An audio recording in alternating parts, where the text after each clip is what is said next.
What is truth?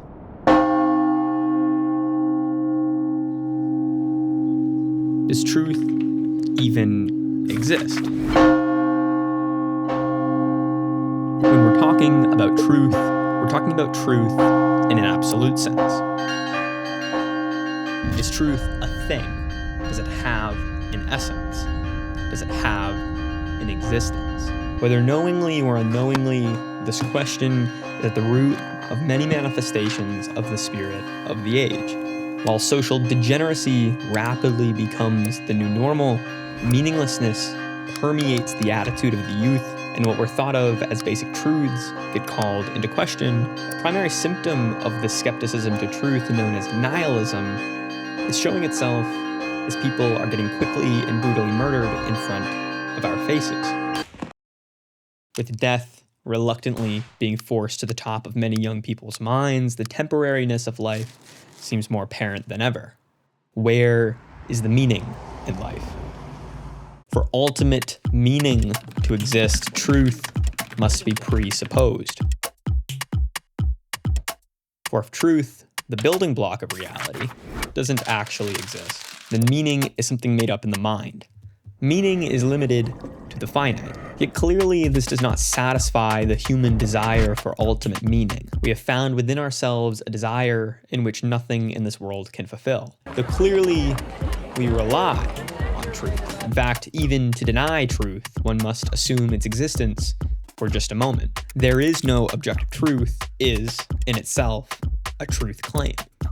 If the sentence is an objectively true statement, then objective truth shouldn't exist. Yet that would be presupposing the very thing the statement is trying to deny. Rejecting truth is rejecting the very meaning in our words and worldviews.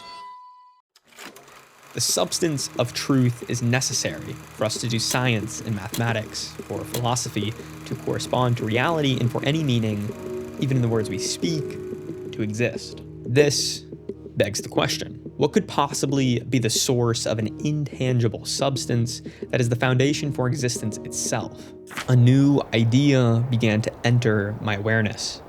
The truth was not just an abstract idea sought and known by the mind, but was something personal, even a person. But what is ultimate truth? What would we call it? For if truth is subjective, it negates its own meaning. Though we would rely on that meaning to deny it. We rely on the objectivity of truth to have meaning in our words and consequently access to knowledge. Truth must be objective. This essence of truth, fully objective, fully reliant on nothing, must be transcendent. Truth is beyond matter.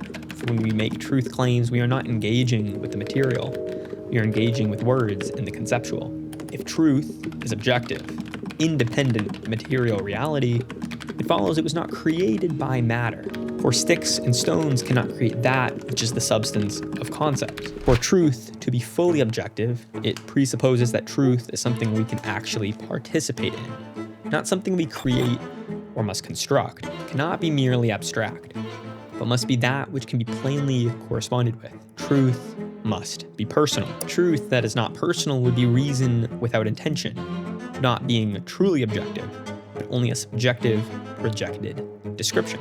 Without an intentional order for our minds to participate in, truth would become what each other or society tells us truth is. And what is personal apart from a person? Therefore, objective truth is to be found in a person. In light of the identity of truth, we can begin to understand how to go about obtaining it. In fact, in the process of searching out the truth, we begin to encounter the answer.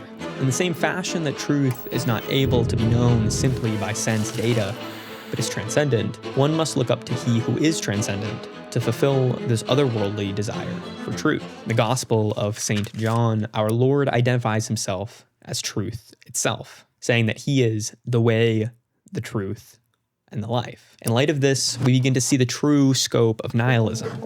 Nihilism cannot be just an uncertainty on the existence of something. True nihilism is the rejection of truth, not the rejection of a constructed concept, but an explicit rejection of he who is truth, Jesus Christ. This radical notion that overarching truth doesn't exist is a true attempt to grapple with reality only understood by few. Therefore, it's clear why such a worldview manifests itself in such a violent manner.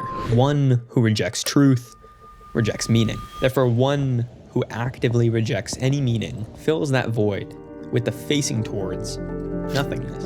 It is only natural then to bring everything into nothingness, to destroy. Destruction becomes the vacuum that once was filled by the understanding that truth existed, was even reachable. But now evil, the natural consequence of the rejection of the person of truth, Jesus Christ, is the undercurrent of the spirit of the age. For what is darkness, if not the absence of light? What is evil, if not the turning away from truth? Therefore we have a path laid before us. We are to walk on the narrow path that is inclined to truth. We are bound to orient ourselves towards Him who is truth, or to not do so leads to the nihilistic evil, destruction, and degeneracy we see the world devolving into. We must be bound to truth, for it is our nature to pursue Him.